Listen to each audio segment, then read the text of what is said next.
Good evening, everyone.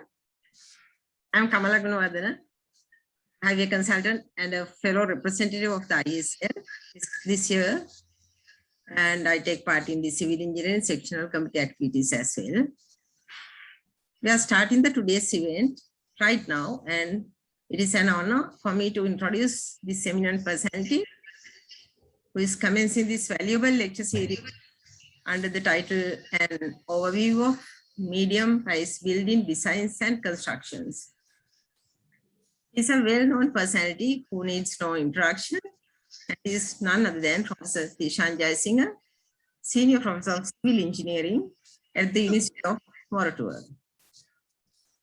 However, I will state very briefly the major expertise areas, and as you all know, he has employed his skills and experiences in structural engineering, computer analysis of structures, and many major designs with researchers, including green technology, for further research developments and dissemination of knowledge, etc. He has also excelled on high-rise building structures with other major structures, designs, and constructions. I think I need to mention that Professor Jayasinghe has extended his contributions to the sustainable built environments in Sri Lanka and overseas, and his practical design and construction of green factories or buildings with the use of many principles as applicable to built environments.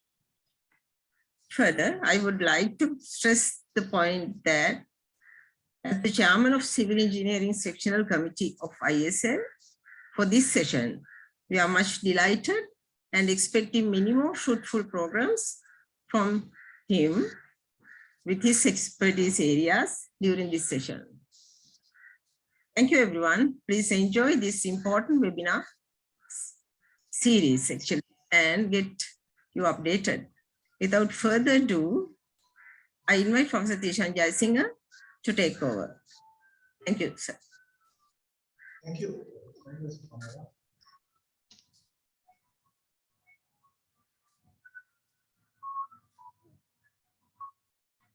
Can you see the screen?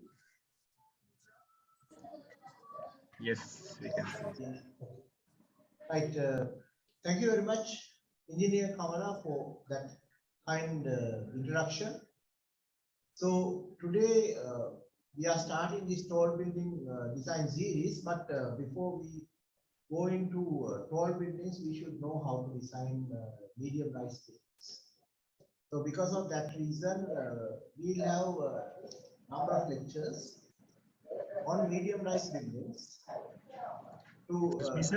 Sound is bit less. There is coming sound.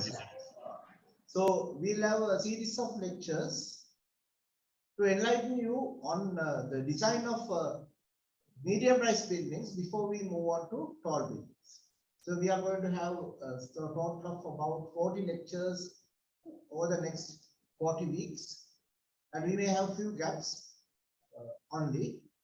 Otherwise, almost all the weeks we are planning to have some kind of activity so that you know, we can keep you occupied and engaged with learning new technology and methodologies that can be used for wealth creation, not only in Sri Lanka but overseas as well. So, Manjula, can you hear me now? Still, the sound is a little bit low, I think.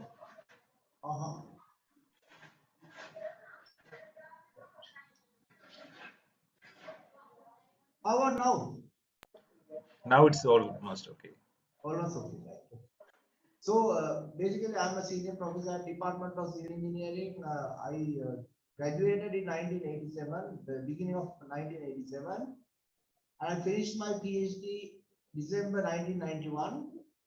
And you would expect it to be on civil engineering, but it's a mix of civil engineering and artificial intelligence.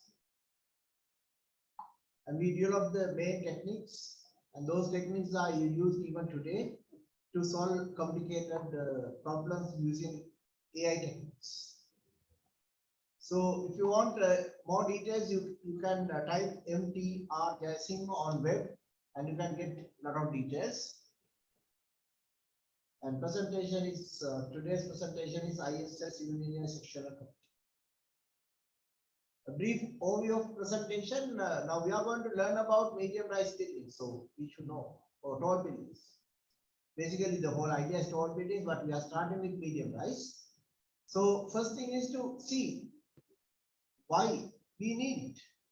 So I'm going to tell you a few facts that you may not know, though you have lived in this country a long time. And then we talk about vertical load resistance system, lateral load systems, mathematical models, why we need to know fundamentals very well, and the applications of fundamentals, optimization techniques and risk assessment, the role of Eurocodes for medium rise buildings and so on. But today I'm not going to cover all the topics. So today we'll discuss many things on the board as well, in addition to the presentation. So we might cover only half the presentation. The next lecture we'll cover the remaining part of the presentation. Or sometimes we might need 3 presentations, depending on the amount of material that we are going to cover. And after that, we'll have specific presentations on specific areas, like how to do a model using a computer model, and how to look at the foundation. What are the different types of foundations you can use in normal buildings, and how do you design them? And then how do you design raft foundations, cellular raft foundations? So these are new topics that most of the engineers think that they can handle, but when it comes to real handling it, they struggle a lot. So we can help them in a big way if we cover these topics. So now let's. Now, what's the size of Sri Lanka? 64,000 square kilometers, very small country. And you can see small countries in the world are also much bigger than Sri Lanka. And when you compare India and Sri Lanka, it's a very small country. Population, 22 million. But out of this 20 million, 2 or 2.5 million live out in other countries. That is one of our strengths as well. Why? We get reasonable amount of dollars coming in. And then you'll ask why we are having a huge dollar crisis now. There are two main reasons. One is we don't have tourism inflow now. Secondly, we have a lot of students studying abroad, and they all need money, dollars. So we are sending out a lot of dollars to outside countries. So it's very useful if we can develop our education system, higher education system, to a much better level, with the participation of government and private sector, so that if we can retain most of these students in Sri Lanka, then we can save a lot. The parents can save a lot of money, and Sri Lanka will have less trouble with dollars. And you might say there are other reasons, like the loans taken at high rates and so on. Those are all there, but there are other contributing factors as well. So now, why we need buildings, tall buildings and medium rise buildings, and even low rise apartment buildings? Why we need them? We need those because people like to stay close to their workplaces. They don't like to travel 50, 60 kilometers before they get to the workplace, unless there's a good train service. If there's a train service, 50, 60 kilometers is not a big problem. But if there's no good train service, then 50, 60 kilometers is a long distance. That is a very tiring journey. So people don't like it. And if you look at our train service, our train services are not very good. They are crowded, and we are not having enough trains because we are operating diesel locomotives with vacuum brakes. If you are operating diesel locomotives with air brakes, then at least the gap between two trains can be reduced. So with the available infrastructure, we cannot develop the train services very well. Because of that reason, we'll have to go for apartment buildings in the future. So there will be a huge demand for low-rise apartments, medium-rise apartments, and high-rise apartments. or tall buildings. So out of these, medium and tall buildings would be at a great. And you have to see why we have a great attraction with. We have to see why you have a great attraction with medium rise and taller buildings. Can someone give an answer? The answer is, when you come closer to the cities, land prices go up. So if you go for low rise buildings, then you are dividing the number, dividing the price of the apartment, price of the land by only 5 apartments.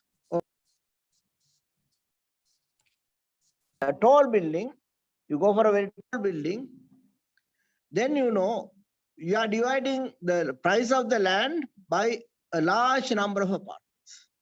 Then the contribution to the price of the apartment from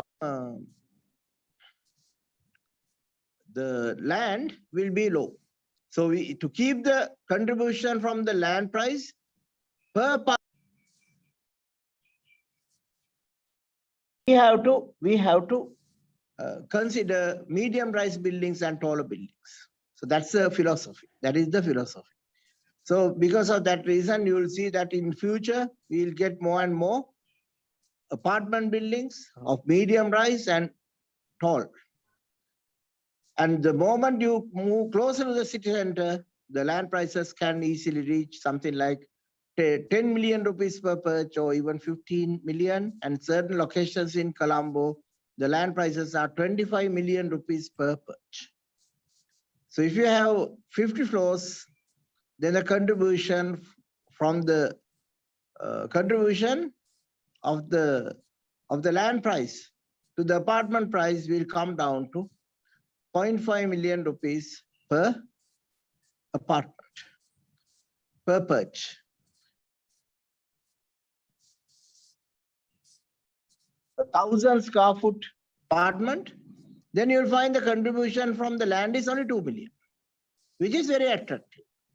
So that's why the apartments are very attractive.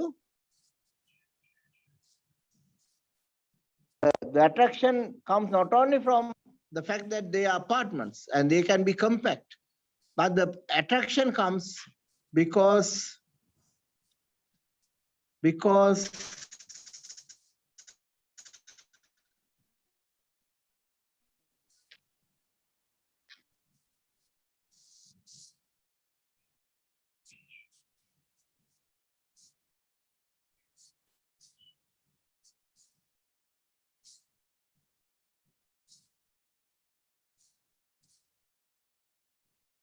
so then I told you that we have a significant number of people living abroad. And what will happen? They reach retirement, they will find that willingly are not that easy.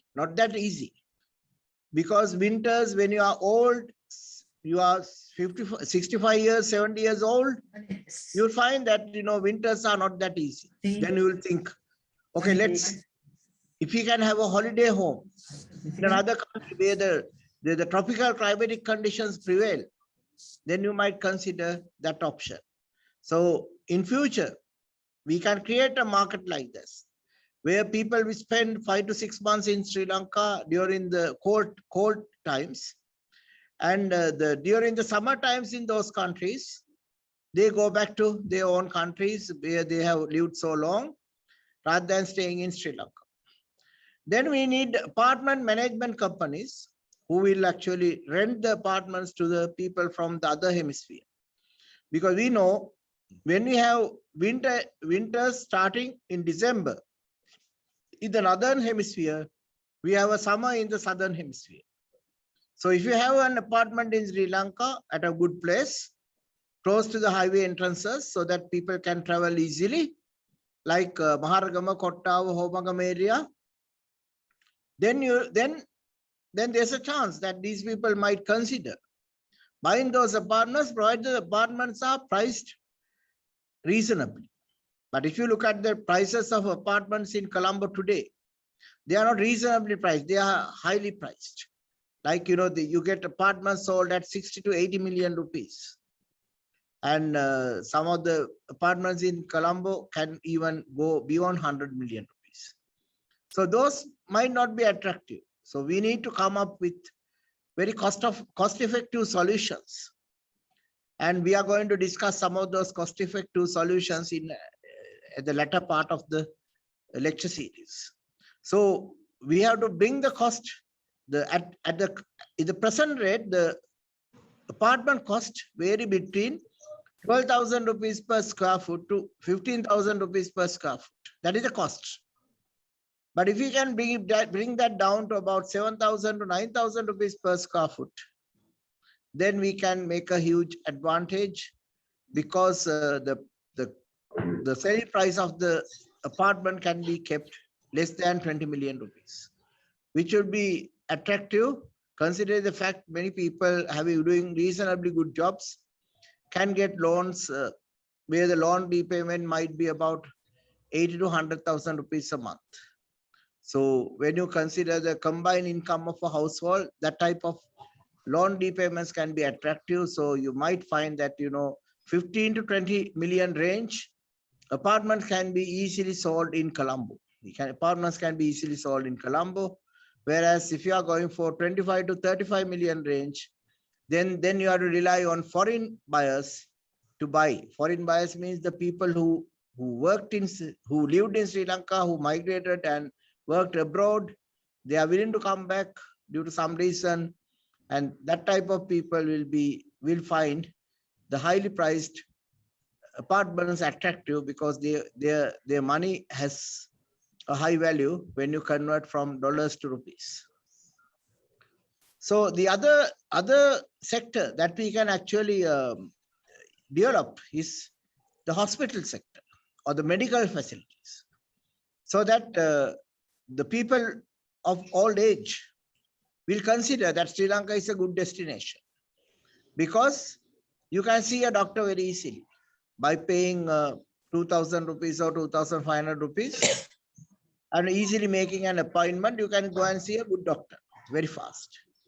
So that type of facilities will be very attractive to people who are considering retirement. So those are all different options that will make apartment a good business in Sri Lanka. So as engineers, we should be ready to come up with cost-effective solutions so that these apartment buildings will be very attractive for the buyers. So that's what we are going to discuss in this particular lecture series. And then we have to also know that Sri Lanka is a very good country when it comes to carbon footprint. And the carbon footprint of USA is about 70 tons. Canada is about 14 tons. Germany, it's about 9 tons. UK, it's about 7.6 tons because they use nuclear as well. For France, 5 tons.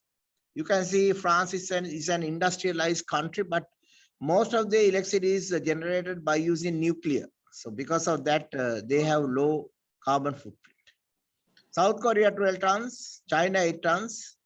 But if you consider the 8 tons per person per year multiplied by the population of China, China is the biggest polluter.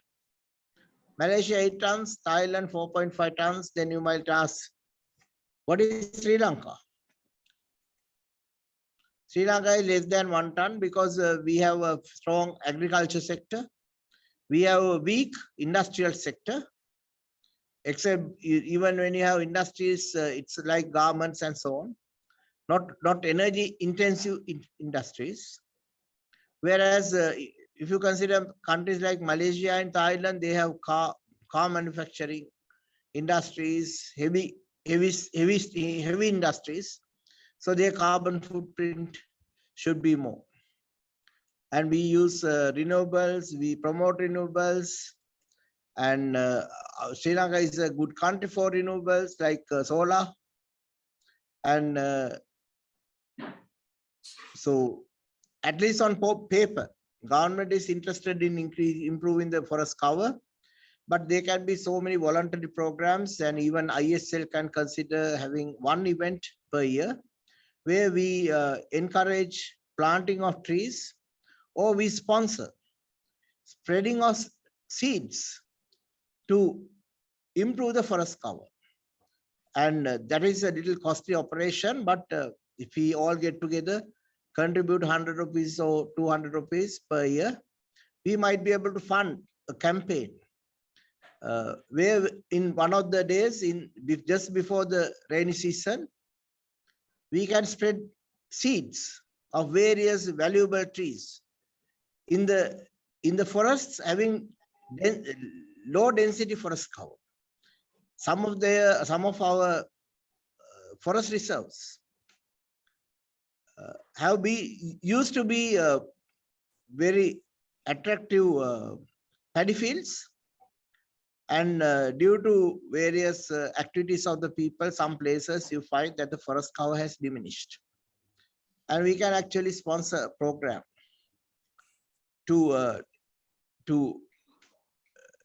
plant trees so that these patches can be removed from the forest, so that the total forest cover can be improved. Then we also have problems, and one of the biggest problems is sand. Sand is very expensive, and one kilogram of sand is 5 rupees, 1 kilogram of cement is 20 rupees. So there's a big disparity. Cement is a properly manufactured item costing only 20 rupees with artificially low prices, but actual price should be about 30 rupees per kilo. But government tried its best to keep it down and failed. And in doing so, it actually affected the economy and supply chain as well. So basically, wrong policies like price controls can actually bring huge disparities and shortages. So we have to be mindful about that.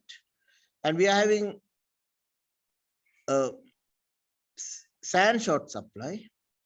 Cement is also little problem. Steel is also little problem. And the biggest problem is steel is very expensive. Steel is very expensive. So it's the steel has gone up in price much more than the price increase in concrete. Because of that reason, you will find that, rather than using normal reinforced concrete, it might be worthwhile to consider precast systems. Out of piece concrete, like the nerd system, can be very PT effective these days. So again, we have to look at those aspects. And not only that, if you look at the history, even 1970 to 77, we had an era where the resources were scarce. And those days we used wattle and daub construction in a big way. And when you look at wattle and daub construction, you might laugh at me, saying that is going to the ancient age. But if you go to the Temple of Tooth Relic in Kandy and ask what is the material they use for constructing the walls, then you will find that it's wattle and daub, or what we call varichi in Sinhala. So it's wattle and daub or varichi, and that's what you find in the Temple of Tooth Relic in Kandy. So that building has lasted more than 200 years. Now it's close to 300 years or more. It's about 300 years old. And if such a building can last so long, why not today? Today we have better methods like boron treatment for timber. So if we make the timber framework out of boron treated timber and then cover it with mud, then you'll find that kind of buildings can easily last 100 years. So basically, we are planning a hotel project, and in hotel projects, we like things to be different. And we are planning to use 3-story load-bearing water and dome construction for these hotels. So we are doing some experiments now, thinking and improving and so on. So a lot of brainstorming is going on, but we are determined to use soil for construction. It can be cement stabilized rammed earth, it can be cement stabilized blocks, or it can be wattle and dome. But whatever it is, we'll use modern technology and make sure walls are perfectly level, walls are perfectly vertical, and there are lightweight subsystems and so on. So we are going to do something like that. And then we have waste materials like expanded polystyrene, and you make use of such materials as building materials to make lightweight concrete. And there's one panel that is manufactured in a factory at Jaila. And the almost 100% of the Regiform that is used to manufacture the panel are all waste products, So basically, we use waste material and then convert those to useful building materials. So there's a lot of scope for all of you to master all these different techniques.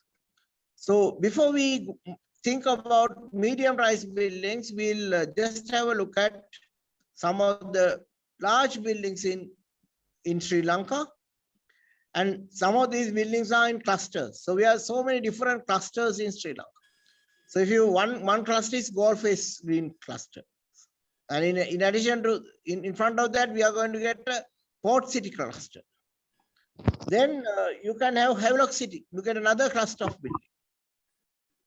And then when you go to Rajagiri area, you get so many tall buildings again, apartment buildings constructed by Maga Engineering.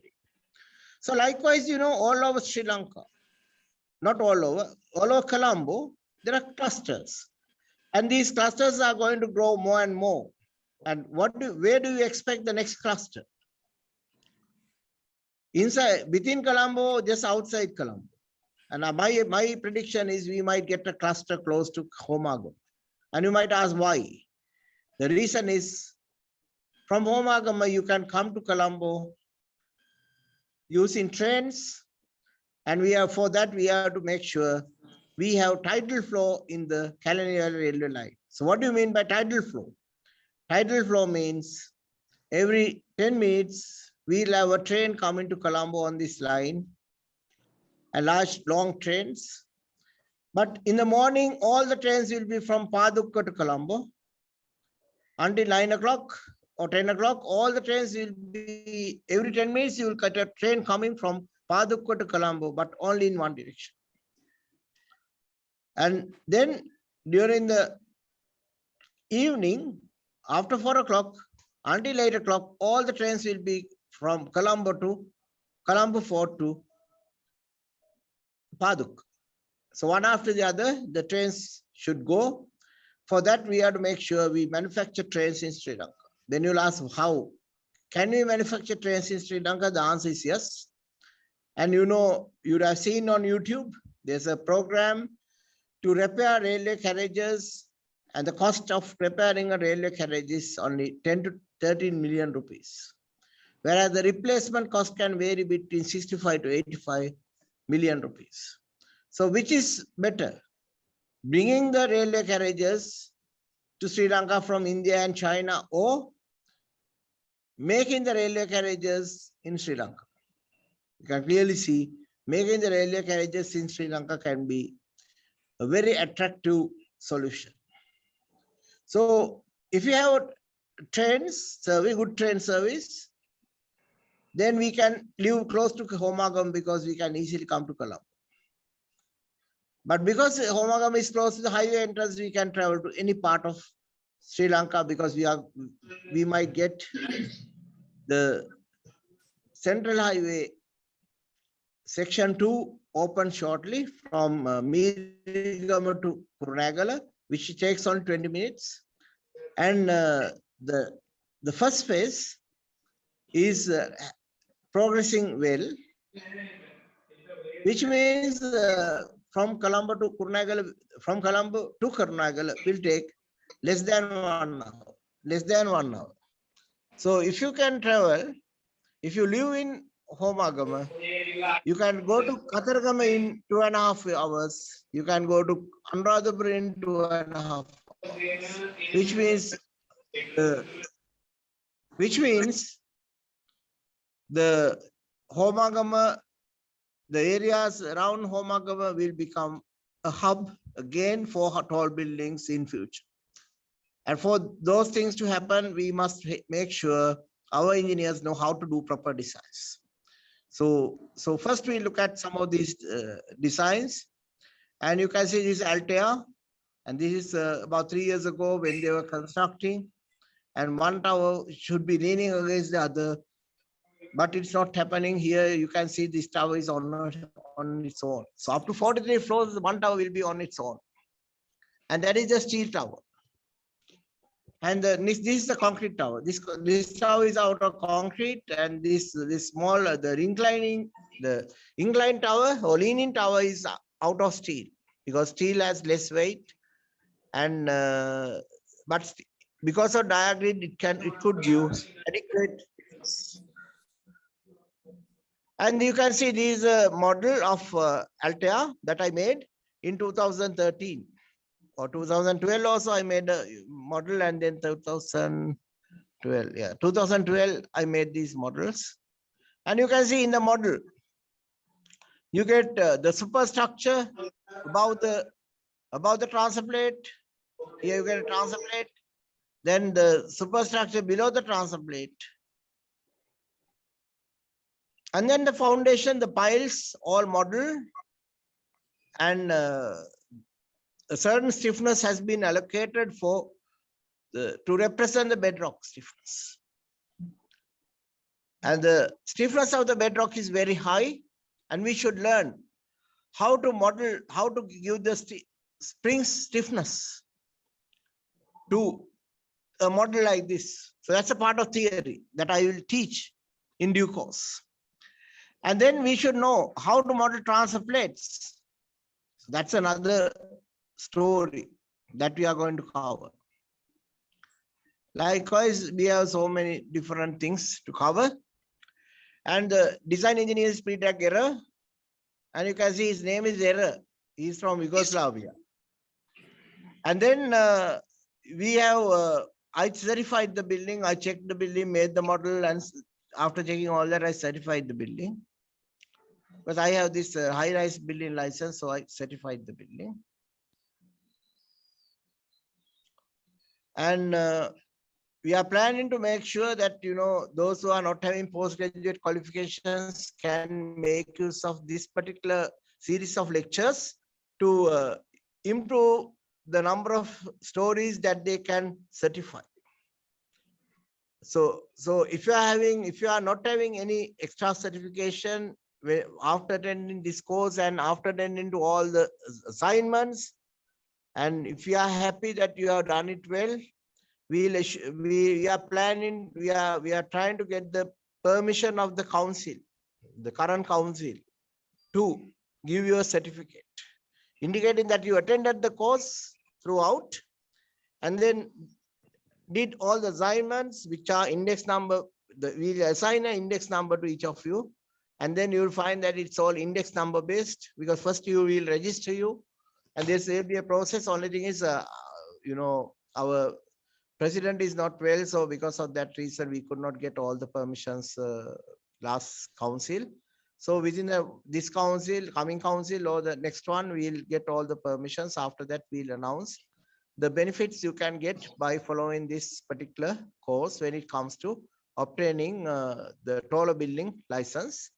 So if you are in four floor category, that is no license at all, then you can make use of this particular course and the knowledge that you gain to show that, you know, you can manage up to 8 floors. If you are already in the 8th floor category and if you have attended this course, then you can show that you are now eligible for 12 stories, provided that you can show some evidence that you are currently engaged in a 12-story building. Likewise, you know, you can go up and up. But if you want to get the tall building license, which is exceeding 20 floors, we strongly recommend you to follow an MSc in structural engineering, because you need broad knowledge if you are going for, if you are going to design buildings having more than 20 floors. So we strongly recommend you to go for the, you can follow a structural engineering MSc, and structural engineering MScs are offered by Moratuwa, Ruhuna, Open University and Peradeniya. So all the universities, all the major universities are offering, all the major engineering faculties are offering MSc in structural engineering. So if you are interested in going up to tall building license, we strongly recommend you to go for attend a proper MSc course. Don't stop at the PG diploma, or go up to MSc. And then you'll ask, how I got involved. Mr. Bimal Fernando is a fairly senior design engineer who is working in the industry. After a lot of experience in Mahavali and then Holcim and all that, now he's a freelance consultant. And he's the one who asked me whether I can get involved in this project. And I said, okay. And I did not even bother to take a very high fee, because I just wanted to help my friends. So, but you can see the fact that we can model a building like that gives ample evidence that we know the subject well. Now, this is Clear Point, which is a very special building at Rajagiriya. And you can see the speciality of this building is, no columns at the edges. These are all open spaces, open balconies. Open balconies. It's a very nice building.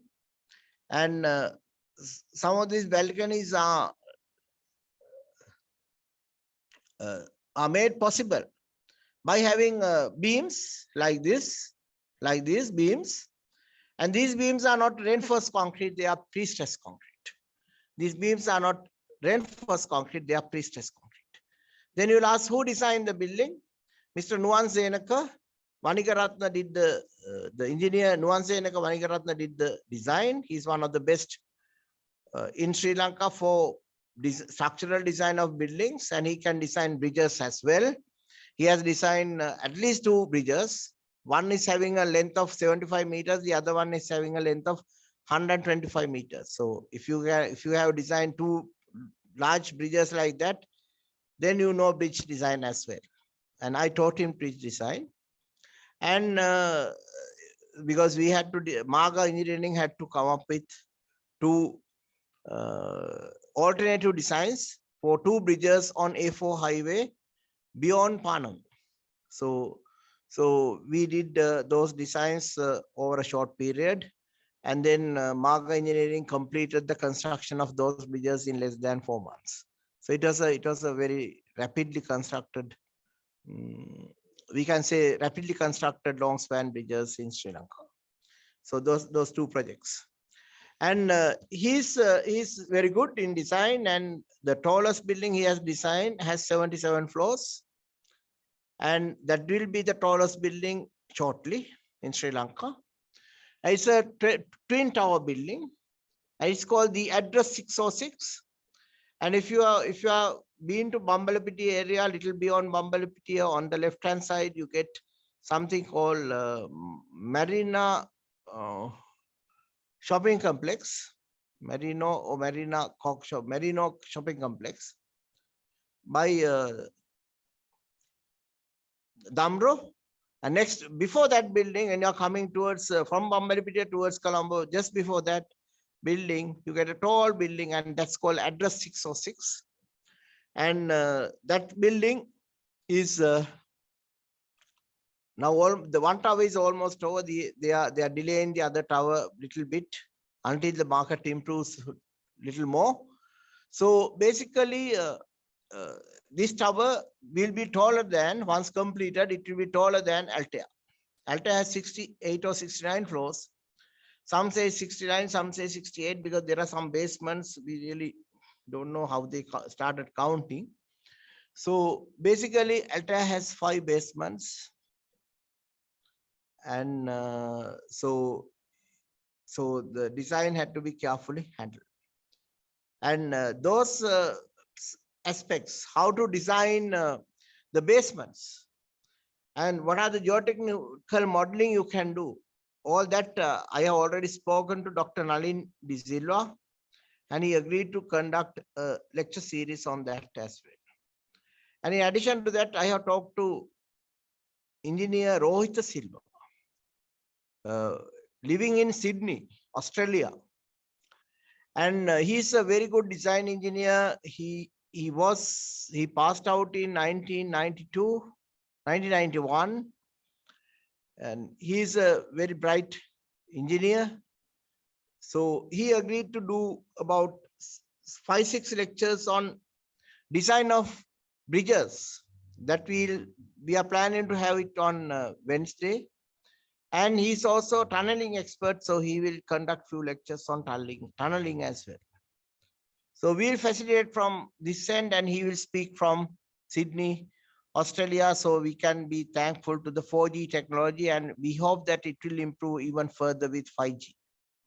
So basically, you can see a lot of innovative ideas can go into a building, and when we are willing to think outside the box, we can always come up with these new ideas and then try to implement. Then you'll ask, I can ask a question. Now, when the architect asks for 4.5 meter cantilevers, there's one good way of handling it. You say, it's not possible. But it's not a good way of handling engineering. If you are a civil engineer, structural engineer, the building belongs to architect. So you have to look after the architect. You have to work with the architect, because architect is the one who created the building. Then only the opportunity will be available for all the other engineers, like the structural engineers, building service engineers, electrical engineers, telecom engineers. All of them can come in only if the architect develops the project with the client. So because of that, we have to respect the architect and make sure that we look after him, because he's all alone, and engineers are the people who are expected to look after the architect and then work together so that the wealth can be distributed among all the participants. And one of the good things that you have to keep in mind is whatever the architect asks, see whether you can design it. It might look like a mad idea, but once you design, it might be a marvelous idea. So always think of, don't think about reinforced concrete as the only material that is available. Reinforced concrete is one of the materials available. We can have pre-stressed concrete used in buildings extensively. And then we can also have many other materials like lightweight panels. And you might ask one day, in a hotel building, multi-story hotel building, why not Waterland Dome? Because I want it to look attractive for the tourists. So when you are looking at the options and helping the architect, make sure we look at all kinds of materials, and also if there's an opportunity, develop the materials so that you can give good solutions to the architect. And this is Sky Garden, a very nice building in Rajagiri. And you can see the building has turned by 45 degrees at the transfer plate level. And this Fairmount, this is the first tall building that Maga constructed on their own. They have constructed buildings for others, but this is the first building they constructed as part of their own project.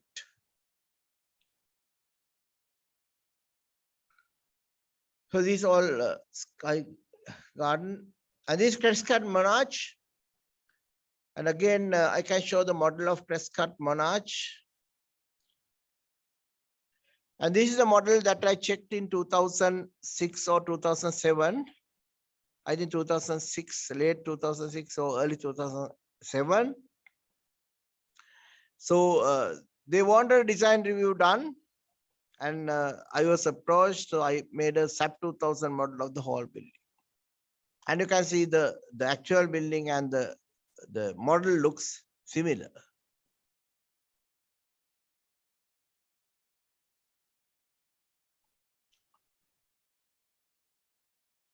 Now I can ask a question. The question is,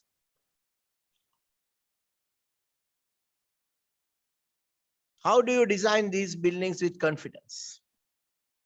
Some engineers say, if I can satisfy Eurocode, I'm happy.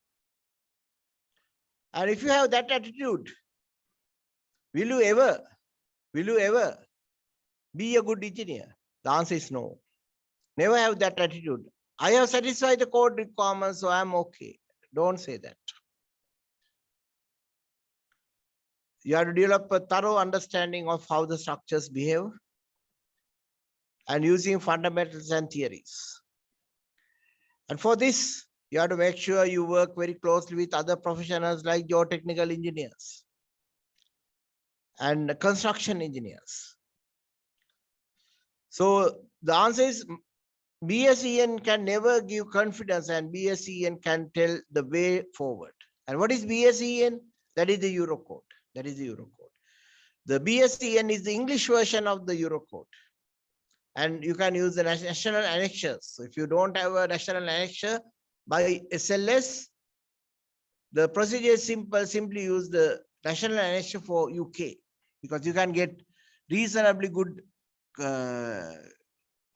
comparison that comes because they are also having fairly warm summers. The summertime temperatures can go up to about 30 degrees. So anything applicable to them can be applicable to us, because ours also, because being an island, our average temperatures also remain in that range, So because of that reason, you can always make use of the national annexure of UK if you don't have a properly completed national annexure. So adoption of Eurocodes is strongly recommended. And if you are not familiar with Eurocodes, start learning Eurocodes. And the easiest way to learn Eurocode is by using the book by Moseley and Bungie. The seventh edition by Moseley and Bungie. Start learning the Eurocodes, because easiest thing is to learn the Eurocode by using concrete.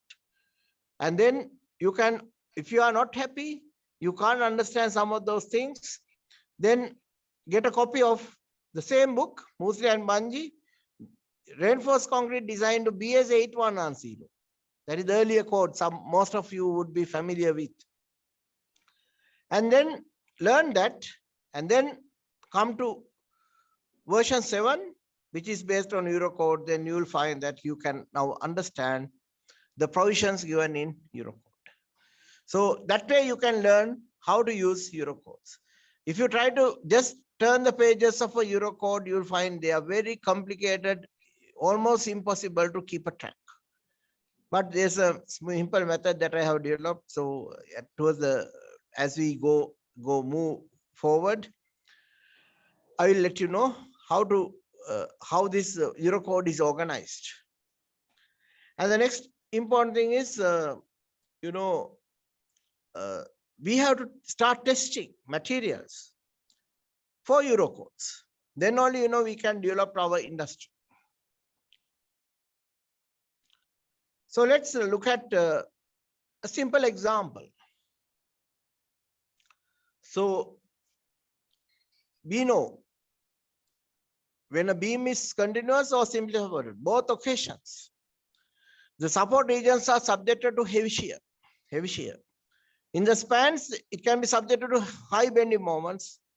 There can be high bending moments over the supports, but when it comes to shear, it's very high shear close to support.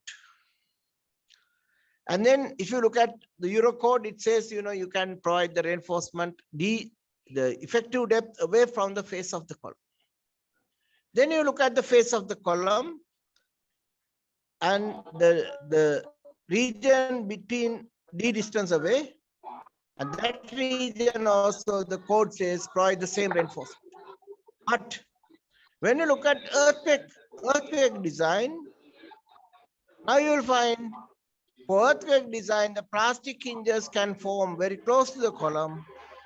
Because of that reason, the code provision at one place may not be applicable the moment you consider an earthquake resistant design. So because of that reason, you should not look at one code and say, I'm okay, I know everything. Always look at, there are about 35 Euro codes, and some of them may not be applicable at all. But otherwise, you know, see things like the masonry code and timber code, you might not use in a tall building straight away. So you don't have to bring everything together, but make sure you practice using these codes, using textbooks like Musi and Banji or McGinley. And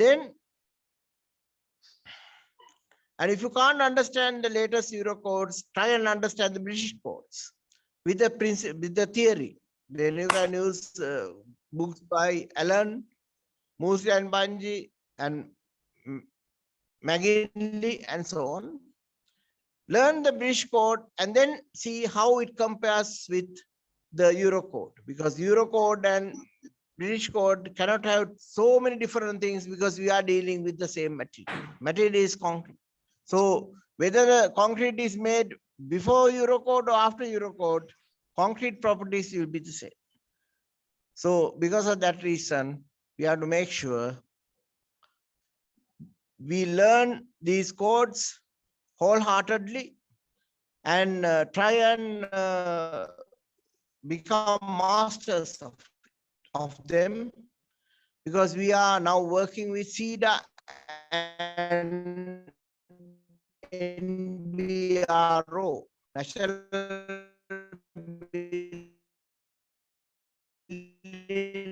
Research Organization, Construction Industry Development Authority, to ensure that Euro codes will be mandatory for Sri Lanka road nations now, but in the British, but they will vanish in no time. So the advice is try and spend some time learning Euro codes, because the opportunities in Africa and also Port City is a 40-year project. Just keep it in mind. So if you learn something new, you might be able to convert it to a wealth creation activity. So just think about it. So how do you deal with all these different complicated codes? So what you do is you go through the theories, go through textbooks, and develop your own rules. So we call them rules of thumb, rules of thumb. So you develop rules of thumb, and so a complicated procedure given in the Euro code, you might have 3 or 4 rules. So at the preliminary design stage, you can make use of these rules very well, So this is one of the tasks. So because we are going to share the presentation, I will not go through the slide fully, but what I generally do is, when I'm selecting the general arrangement drawings, I will make an assessment of the shear forces. And once I make an assessment of the shear forces, I can calculate the shear stresses approximately with reasonable accuracy, like 95% accuracy. And then I will try and keep the shear stresses somewhere around 1.2 to 1.5 newtons per millimeter square, the maximum shear stress. And in doing so, we are actually selecting a reasonable cross section for the beam. Otherwise, you know, if you select a section which is too small, then you will find you need a lot of shear reinforcement. When you need a lot of shear reinforcement, one thing is, you know, it's difficult to fix it. Secondly, difficult to pour concrete, and you can end up with honeycombs. So because of that reason, we like to have a minimum spacing like 75 millimeters when it comes to shear links. And anyway, in most of the designs, I use something like 75 millimeters close to the beam column junction. So that beam, if the beam plastic hinge, there will be plenty of steel reinforcement in the form of shear links to distribute the cracks so that the cracks will not, and also when the stress, there will be sufficient confinement to concrete so that the concrete will not crush. So there are so many benefits you can gain by going for earthquake based designs. The extra cost will be only about 2 to 4%, 2% of the structural cost, or 2% of the overall cost, or 4% of the structural cost. So basically, it's not too much money. It's only a little bit of money extra. So to make the building totally free, totally safe in case of earthquakes. So it's not difficult. So you must know it's another rule of thumb. Another rule is, if you adopt earthquake detail,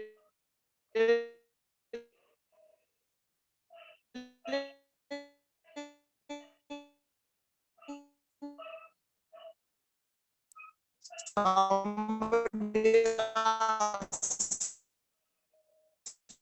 how about earthquake detailing? You say yes, it's possible, but there will be a cost penalty of something like 2%. Then the client can make a proper decision, because client is the one who finds money. So we have to always list problems out. And then if then you might adopt a different philosophy. What is that philosophy? You might think, okay, because we are using Eurocode, we can use high strength materials.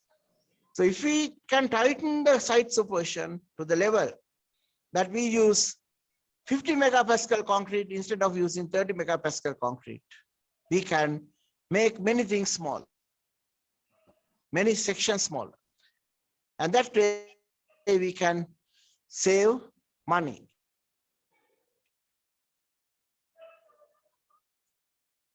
On the other hand, rather than using pre-stressed concrete, reinforced concrete, because steel is so, you might consider using pre-stressed. So the list can go on and on and on. But whenever you get a building, don't think it has to be reinforced concrete. No, it can be out of any material, especially the flow systems. Especially the flow systems.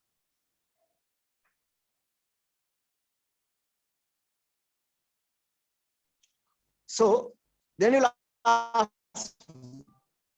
Sri Lanka, we did not have a magnitude earthquakes. The answer is simple. The answer is simple. We are within a plate, but one of the biggest earthquakes have occurred within a plate, and that is in the Washington state, not in Washington, Washington state. The magnitude was 8.9 on Richter scale. So, which means, though we are within a plate, we should not consider that we are free of earthquakes. And then, if you look at the historical records,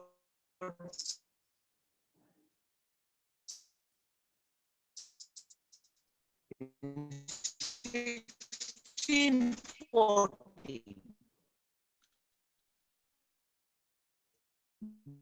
there's a huge earthquake in south west of Colombo, and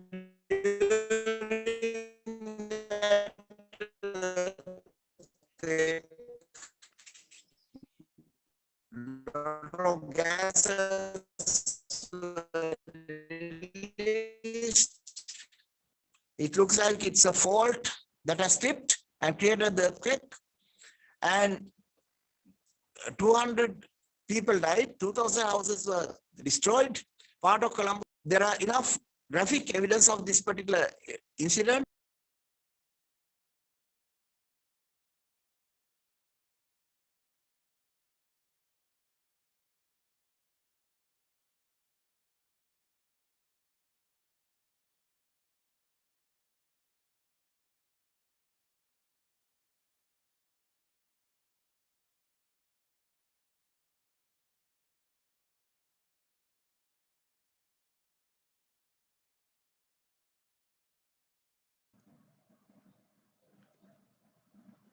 So some comments received that the sound is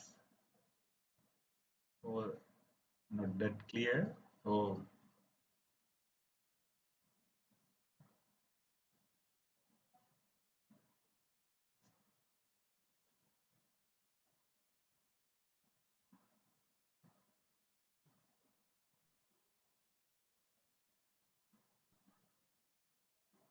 Is it clear now? yeah, now but echo some kind of reverberation. Yeah, yeah. Now I have to turn off the other one.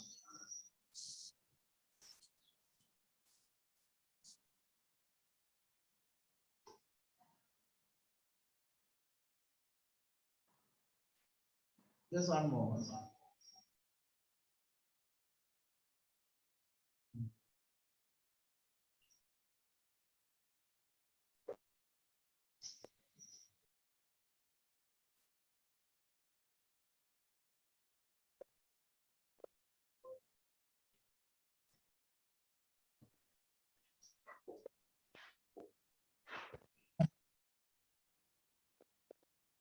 Manjula, can you hear me now?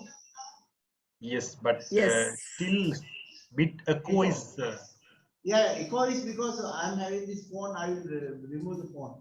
Now can you hear me? Yeah, can manage. Yeah, can manage.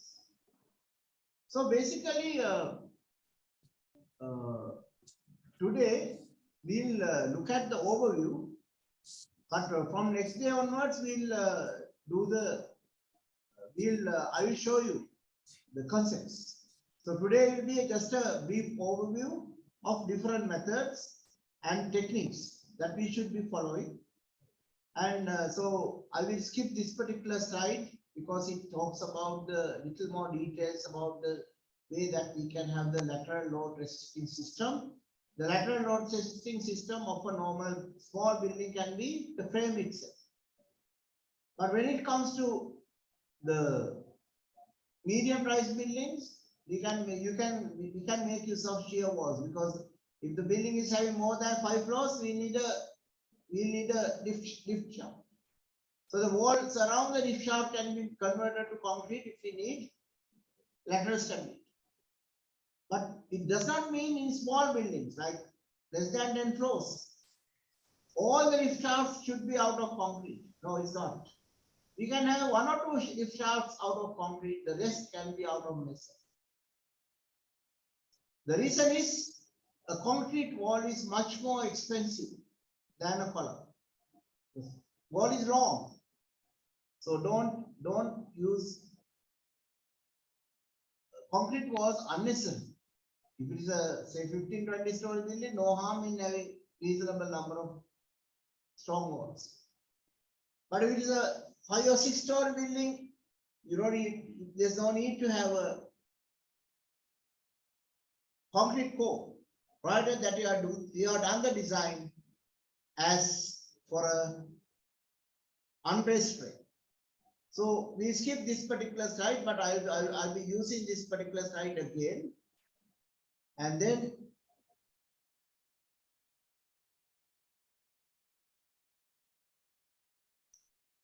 we look at some of the special features that we have to look into in planning the buildings in Colombo, because one of the UDA regulation is all the office buildings, all the apartment buildings must have their own car park. Without a car park, you can't use a building in Sri Lanka. It's a very strict regulation. So what happens when you go for car parking? The size will be 4.8 meters by 2.4 meters for each car parking slot. So which means you have to now consider a grid of about 7.6 meters, so that 3 cars can be parked in between 2 columns. And it's not good to have grids of 5 meters in a medium rise building, because the loads are high and you can get various problems in doing the foundations. It's not good. So generally, if it is a medium rise building, we go for a grid of at least 6 meters, sometimes preferably about 7 or 8 meters. Then you'll ask, if the grid is 7 or 8 meters, what will happen to the slab design? Slab is going to be too thick. No, we are not going to make the slab too thick. We are going to have a secondary beam system so that the slab thickness can be reduced, reinforcement can be minimized, and the beam will look after the slab. Beam will look after the slab.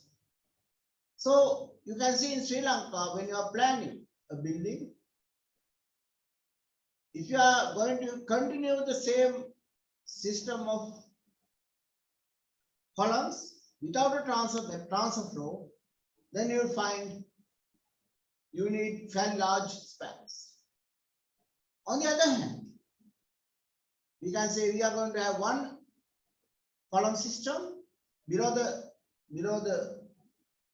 transfer plate where we are getting car parks, and we are going to have another grid above the car park, which means we need a transfer plate or a transfer beams.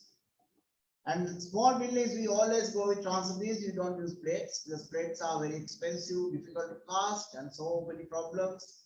So because of that, we are not very fond of transfer plates. We like transfer beams, and or else we like cellular transfer plates, where we have a bottom slab, the ribs, the beams, and then a top slab. Within that, it's hollow. So that's another attractive option. Easier to cast as well, because we can cast the bottom slab first with starter bars for beams, and then we cast beams and the top slab together, and we sacrifice the formwork that we used to cast the voids. So that formwork will be there forever, and we don't see it, so we know we are not worried. And you can use old timber to make the formwork. So basically, when you are looking at this type of scenario, you see you are going to get fairly long spans, but a long span does not mean we are going to get a deeper beam. So if you get an 8-meter span, still you like the beam size to be 600 millimeters of depth. What is the main advantage of having a shallow beam?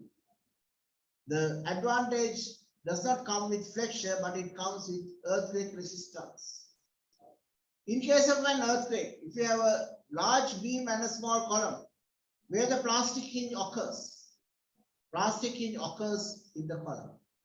Is it a good feature or a bad feature? It's a very bad feature, because if the column collapses, whole thing collapses. So because of that reason, we like beams to be shallow, and we don't like beams to be deeper than 600 millimeters. So how do you manage 8-meter span with 600 millimeter beam? The answer is very simple. Don't go for a 300 millimeter wide beam, go for a 400 or 450 millimeter wide beam.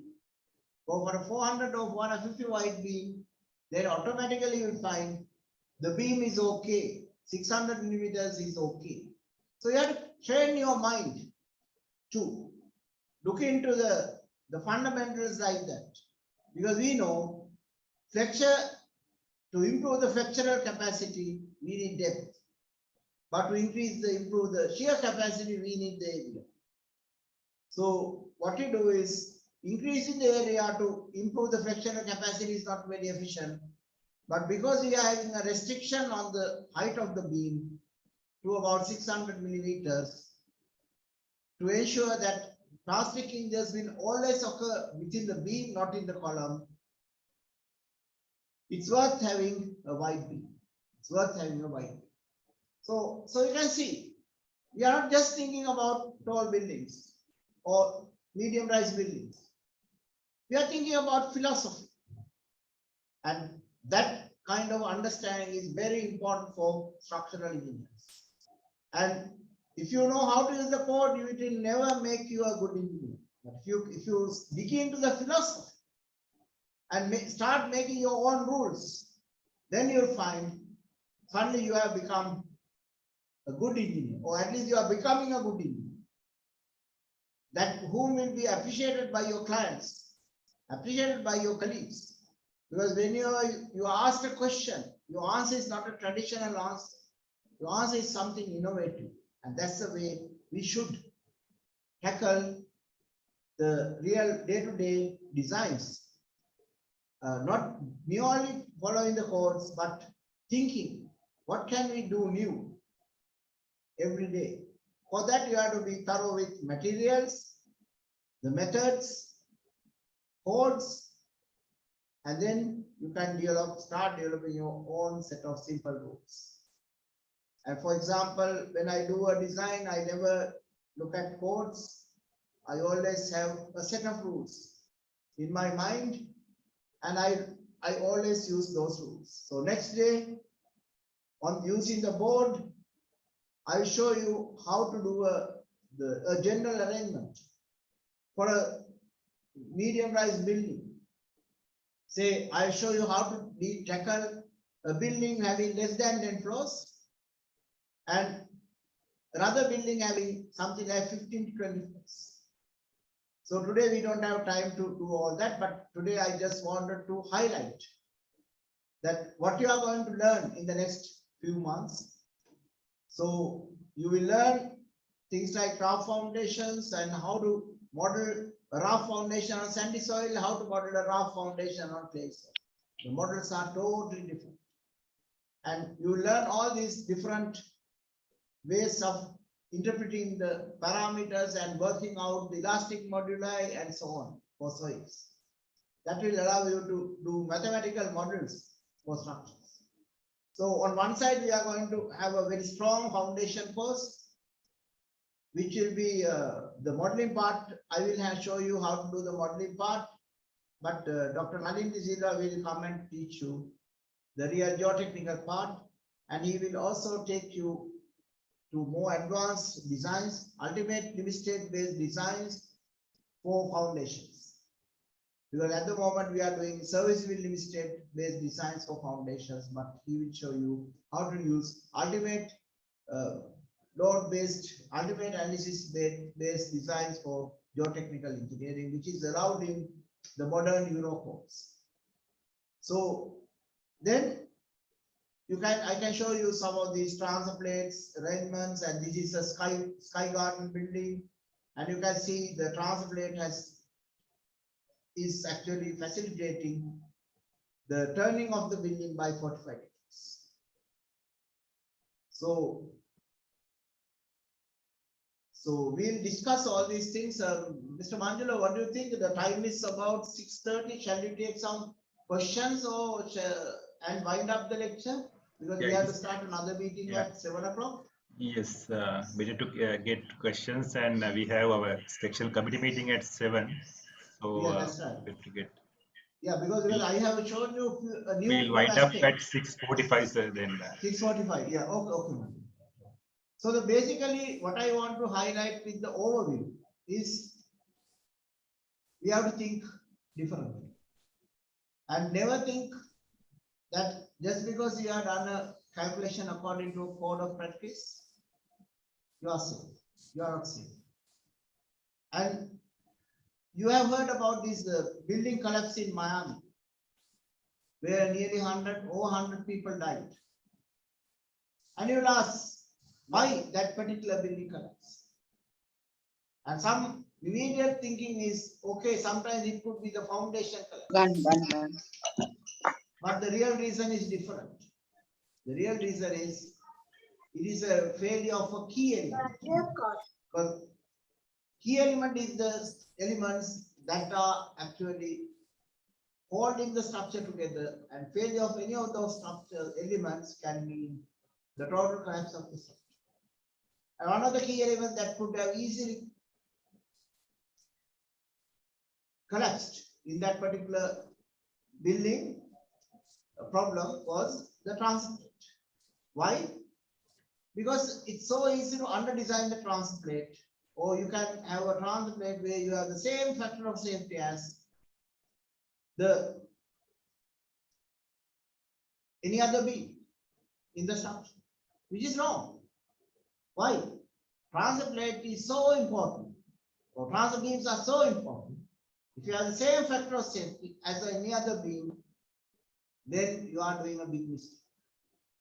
So this is called risk assessment. For every element, when you are designing, you will not look at the bending moment. You can see, you will look at whether this bending moment change over the lifespan of the beam. If the bending moment can change, then you have to include that change in the bending moment in your design.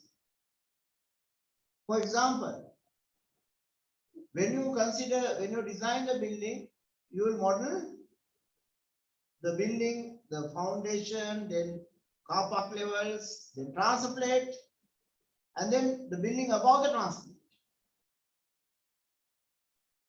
And it looks like one building, like this. One building. But when you consider the construction of the building, construction did not happen this way. Construction happened floor by floor, floor by floor. So what will happen? What happens is this transfer plate will have higher bending moments and higher deflections because you are doing the construction stage by stage. And the bending moment due to dead loads can be as high as 30% of the original bending moments. So the bending moment will not be 100, it will be 130 or 135. Shear forces increase by about 10% when you are doing stage construction. And the modern software has capacity to do this analysis, although it takes little time. So unless if you are not going to do any calculation for this particular aspect, how you are going to deal with it? Again, you will have a simple rule. What is the simple rule? Calculate the bending moment on the transfer plate from a model like this. Then calculate the dead load bending moment, increase the dead load bending moment by 50%. If you increase the dead load bending moment by 50%, then you keep on adding all the bending moments into live loads, finishers, services, all will be added. Then you find the final bending moment has increased by about 15% or 20%. And you will do the design for that particular bending moment. And then you can again be little more generous by adding few more reinforcement. So with all this, what have you done? You have increased the factor of safety in this particular member to about 3. Instead of 2, now the factor of safety is about 3. What are the chances of such a member developing cracks and undergoing corrosion? You will say the chances are much lower. Why? Stresses are much lower. If the stresses are lower, the chances for cracking will be low. So basically, you can see designing a building does not mean getting numbers from a software and then finding the reinforcement. Again, you have to look at how the building is going to behave short term and long term. Short term and long term. And then you have to adjust the numbers you get from the computer software and then do the design. So that's why we don't like doing the design by using the software. Because if you look at Midas, in case of Midas, all the students at Boroto University, they are given a Midas license, full license, and the license consists of the license of Midas Gen, which is for buildings, Midas Civil for highways and all the other types of structures, Midas GTX for advanced geotechnical modeling like basement modeling, that you use Plaxis 3D or 2D, you can do all that with Midas GTX. Midas SoilWorks for slope stability analysis, and Midas NFX for finite element modeling, and Midas NFX CFD for computational fluid dynamics modeling, and Midas FEA for advanced concrete fracture mechanics, and also the design of bonds. In biomedical engineering, all can be done by using Midas. And all the students in our faculty of engineering, including the postgraduate students, are eligible web-based license. And we expect that, this will happen in other faculties as well. So that Faculty of Engineering students at Peradeniya, Ruhuna, Jagadhanpura, Colombo, all will have this kind of facility so that they can do advanced modeling and learn the real modeling when they are undergraduates, because they have plenty of free time when they are undergraduates, especially at the beginning of semesters. So they can learn and become very good in modeling. The reason is we should start thinking of job market not within Sri Lanka but outside Sri Lanka. For that, you have to be good designers, and good designers should be good modelers. So you have to master computer modeling, and we'll again teach you how to do various computer modeling and various techniques by using SAP 2000, ETABS. And then we can also have few sessions on MIDAS, and I will get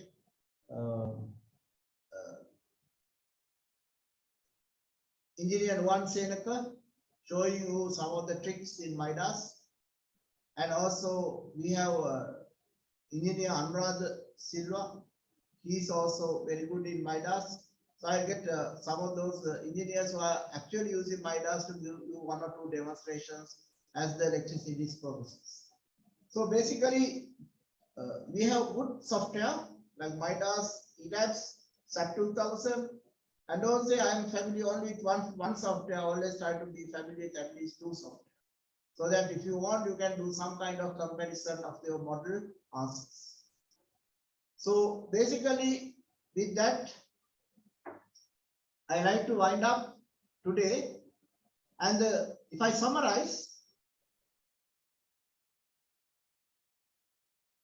I said that, we'll talk about medium rise buildings first before we go into tall buildings.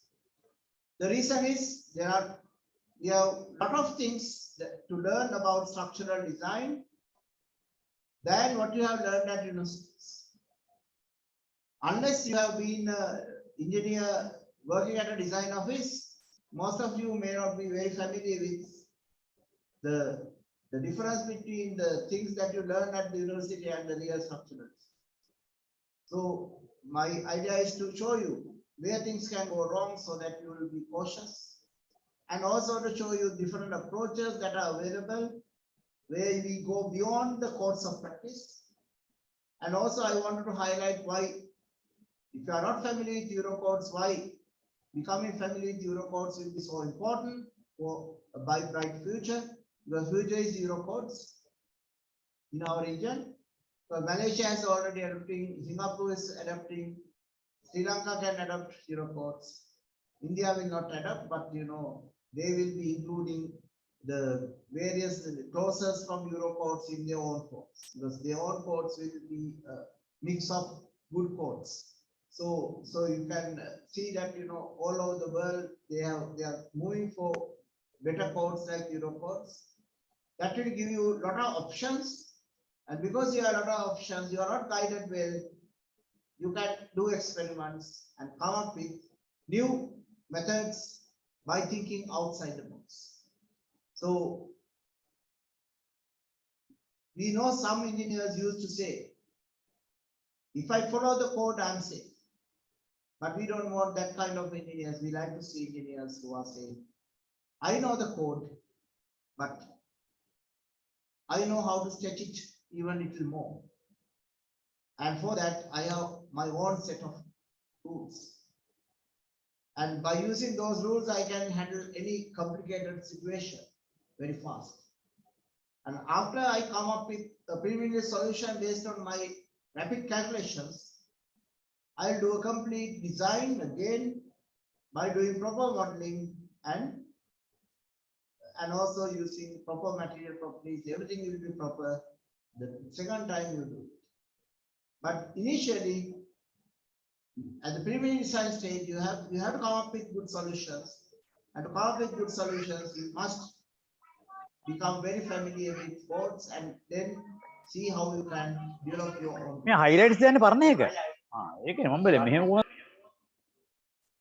So with that, shall we wind up, Manjula? Yes, now 6:47. We'll wind up, and we will We have can the take few next. questions. Shall we? How about Shall we? chat is Shall sent we lot say of about our next presentation that will be on next Oh, yes, Tuesday? yes, of course. Tuesday again, because we have reserved Tuesday for buildings. So I will continue. Next Tuesday I'll do the lecture on the board, where I take some examples and highlight important issues of how to handle the preliminary stage of the design. And then Thursday you are going to get another lecture. These days we are talking a lot about blasts created by gas cylinders and so on, but blast is a big problem can become a big problem, especially the situation in the country is not peaceful. So we have a blast expert as one of our staff members at the Department of Civil Engineering, University of Moratuwa, Dr. Lakshita Fernando, who graduated in 2015 and finished his PhD last year. And we took him to our staff because he completed all his degrees in less than 6 years of passing out. There's a rule which says, to become a senior lecturer, you have to have 6 years. He did not have 6 years. Because of that, he's working as a lecturer. But he's a very good researcher, and he can present well. He's very good in presentation, so he's going to talk about blasts Thursday. So Thursday is our guest lecture series.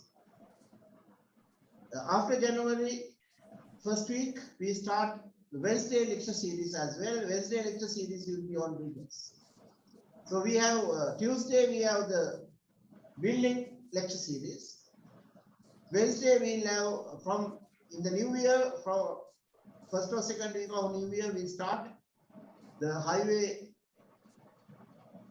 the highway, tunneling, water reading structures, all kinds of other structures, except buildings, will be covered in that lecture series. And then Thursday, we'll have every Thursday, we'll have 1 hour, 1.5 hour lecture. But one of the Thursdays, generally the third or last Thursday of each month, will be a longer lecture, like 2-hour lecture with a more eminent person. So you'll have educational activities every Tuesday, Wednesday, Thursday. So coming Thursday, please expect the lecture on blasts. And coming Tuesday, I'll teach you how to handle design at the preliminary design stage for a medium rise building. First, I'll take the example of a building having less than 10 floors. Then I will take an example of a building having more than 15 floors. Is that okay, Manjula? Yes, then shall we wind up this note and yeah, so we take the questions because I did not explain anything specific to take questions. But if you have any questions in the chat channel, Manjula, if there are good interesting questions, we can look at the chat channel and note down those questions so that we can answer those next time. Right. We have base camp also in the Civil Engineering Sectional Committee. Those who are the members of the IESL can write their questions in the base camp. Yeah, and we'll open a new topic on this subject. Yeah, okay, that's fine. That's fine. Then we have sectional committee meeting at 7. I invite Engineer Sapumal Rupasinghe to report the vote of thanks today.